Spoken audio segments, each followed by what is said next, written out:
Hello and welcome to Eye on Plainsboro. I'm Anthony Cancro, the new Township Administrator for the Township of Plainsboro. I'm here today with Tom Healey, who's the President of the Fire Company for Plainsboro.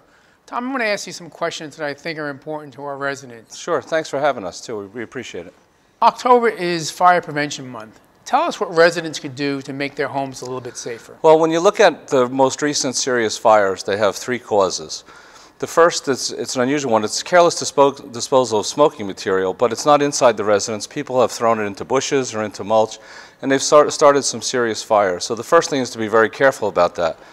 The other thing about the smoking material is that when fires occur and they're started by smoking material inside the house, there's a very high correlation to fatal fire. So you have to be very careful.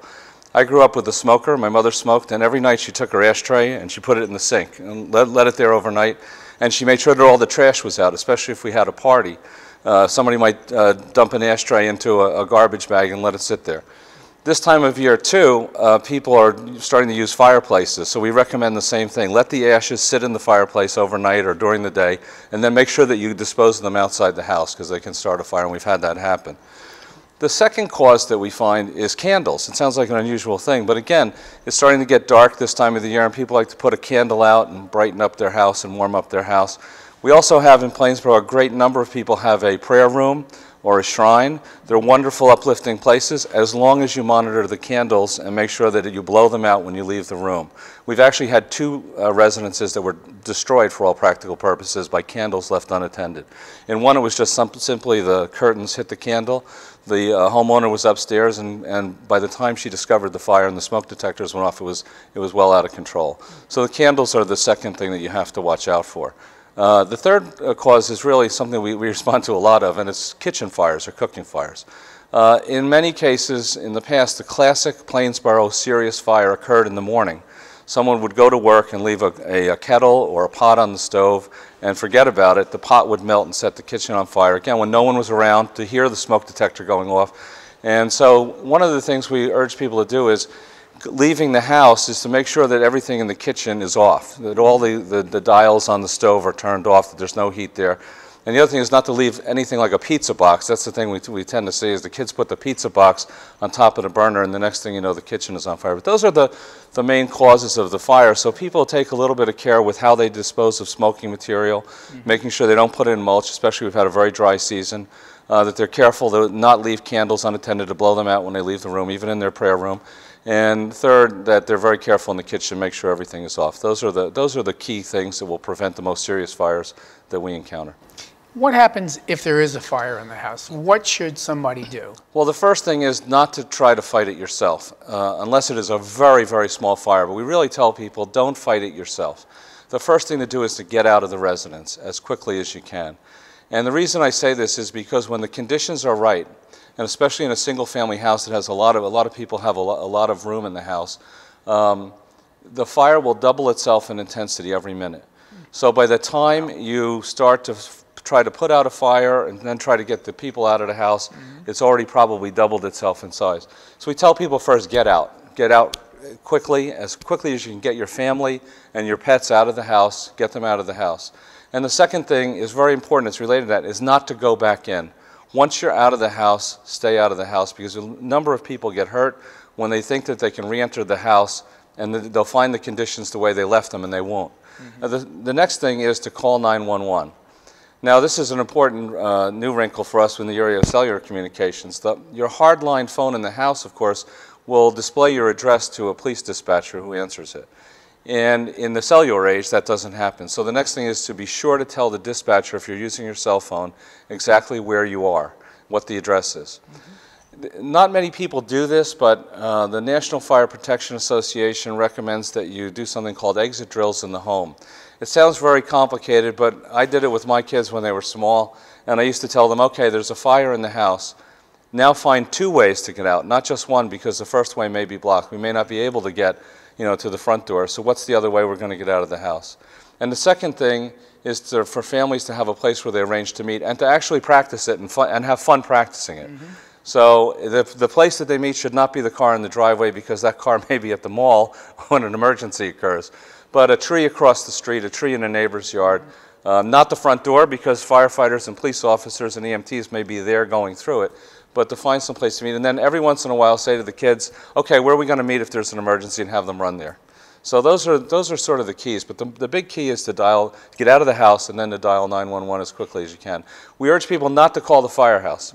During the evening and weekend hours, it is not likely that anyone will be there. We have a lot of people who like to watch TV in the firehouse, who work out in the firehouse, but call 911 or call the police non-emergency number if you just have a situation that's not an emergency, but you think somebody should take a look at something. That's a good segue into my next question.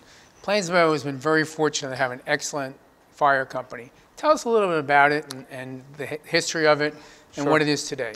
Sure. The fire company is actually celebrating its 55th anniversary.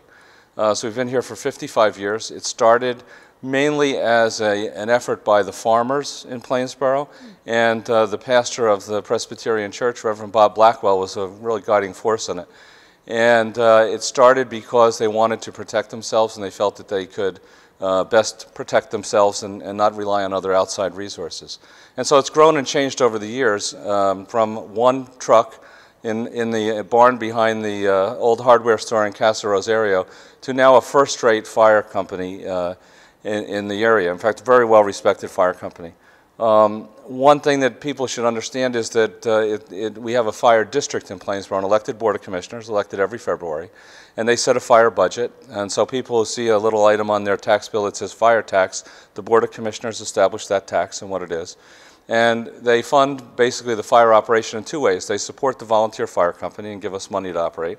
And they also hire and maintain our career firefighters. We have a day shift of 4 firefighters. So people who move to town or are new in town or have never lived in a community with a volunteer fire company might say, how does that work? What happens if they're not here? Well, from 7 in the morning till 5 at night, we have 4 career firefighters here, because as time went on and the town grew, it was harder and harder for volunteers to get away from work during the day.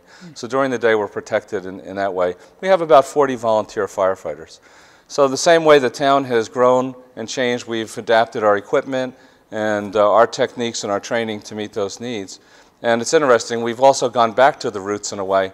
We realized some years ago that about a quarter of the town, mainly the agricultural belt, did not have hydrants, and there were some 100 structures or homes within that belt. So we went back and we bought a used tanker truck so that we would be able to get there quickly.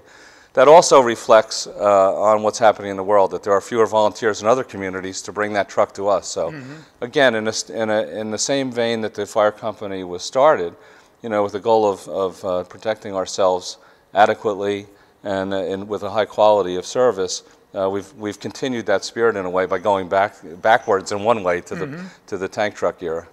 When we talk about public safety in a town, I think of it as a 3-legged stool, one being fire service.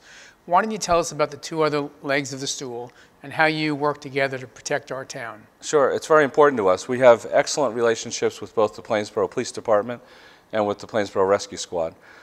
We've worked with them for years, and as you know, those relationships everyone works at. And in this town, I think it's the envy of many of our colleagues in the fire service. Sometimes those relationships are not as strong, to put it mildly, in other communities, and we tell them we have no problems. In fact, we love to work with our cops and with our rescue squad and with our EMTs, the EMTs during the day.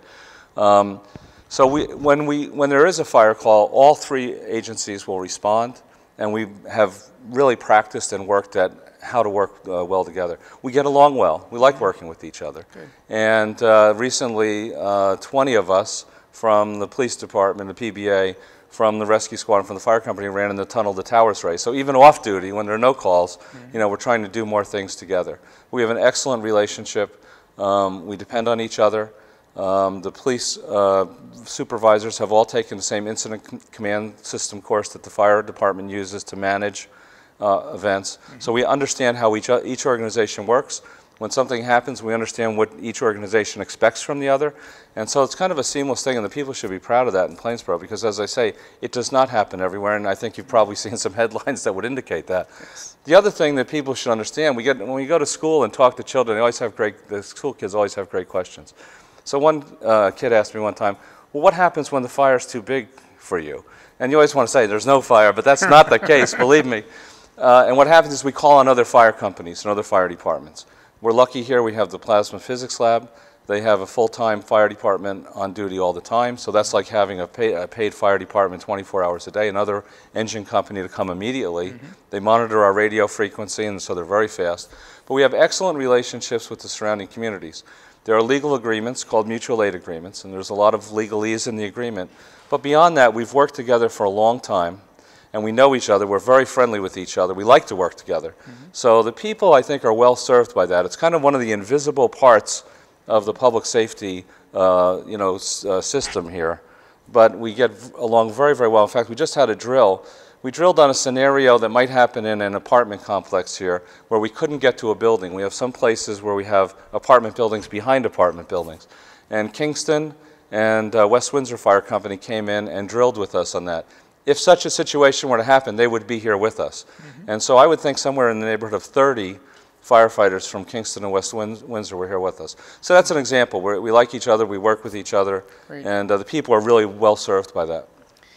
Tom, if somebody wants to become a fireman, tell me how that happens. Sure. First thing they could do is call us at 609-799-0492.